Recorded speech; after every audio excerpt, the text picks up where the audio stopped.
Vamos começar falando da construção social de gênero, que inicia-se já na primeira infância, ou seja, desde os nossos 2 anos de idade. Ah, mas uma criança com 2 anos não consegue discernir questões sociais de gênero. A questão, gente, não é se ela consegue discernir ou não. A questão trata-se do que nós, enquanto suas principais referências sociais, a ensinamos, aplicamos ou mesmo impomos a essa criança, no que diz respeito a diferenças sociais de gênero. E isso tem início, a grosso modo, a partir dos nossos hábitos afetivos de contato com essa criança e do nosso comportamento expressivo corporal e vocal. Por exemplo, uma criança nascida menina tem referências de gênero feminino durante um contato afetivo com sua mãe, sua tia ou sua avó, e são referências de gênero diferentes do contato afetivo que ela tem com seu pai, seu tio ou seu avô.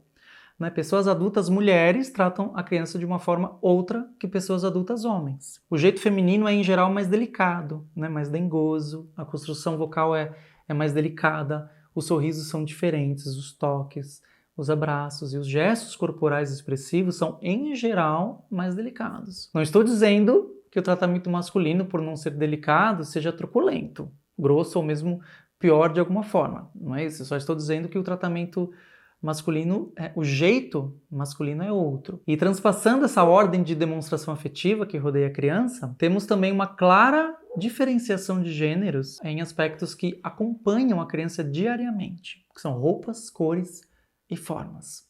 São esses elementos de um universo mais tátil e menos subjetivo, um universo mais mundano, prático e visual, um universo mais lúdico da criança. Corações, flores, laços, fitas, seda, lycra, curvas, princesa, bonecas, vestidos, saias, rosa. Que universo tudo isso nos lembra? Masculino ou feminino? Carrinhos, bonecos, robôs. Caiu, levanta. Luta, força, chutar a bola, tênis, azul. Que universo tudo isso nos lembra? Masculino ou feminino? O que eu quero elucidar aqui é que nós, quando éramos crianças, nós sofremos, vamos dizer assim, uma lavagem cerebral de construção social de gênero. Foram expectativas comportamentais que ano após ano foram reforçadas por personagens de desenho, pela Disney, por séries infantis, por exemplos os quais nos fizeram acreditar serem os mais adequados, ideais e necessários para a nossa formação social e mesmo humana, como meninos, meninas e adolescentes. Porém, se você por acaso encontra-se a parte dessa construção, ou seja, você vê-se aquém dessa formação disciplinante de gêneros, como compreender essa situação, ou melhor, como compreender essa condição que não só é parte de você, mas que é propriamente você?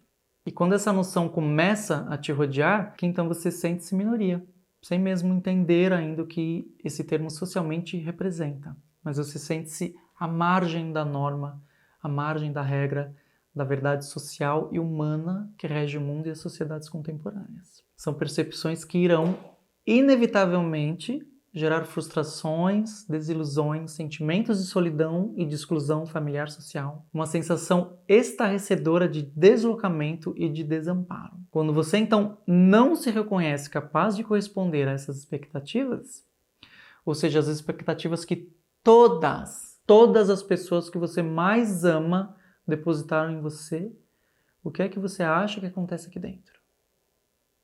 E isso, gente, é independente da aceitação alheia.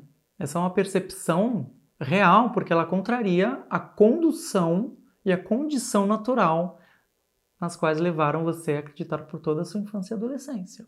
Sem qualquer preocupação em perguntar-lhe sequer uma vez: é assim que você se sente? Você sente-se igual a todo mundo? Meu intuito é trazer para vocês esse panorama geral sobre o que representa a construção social de gênero que ainda, embora já consideravelmente abalada nos dias de hoje, mas que ainda rege toda a coisa.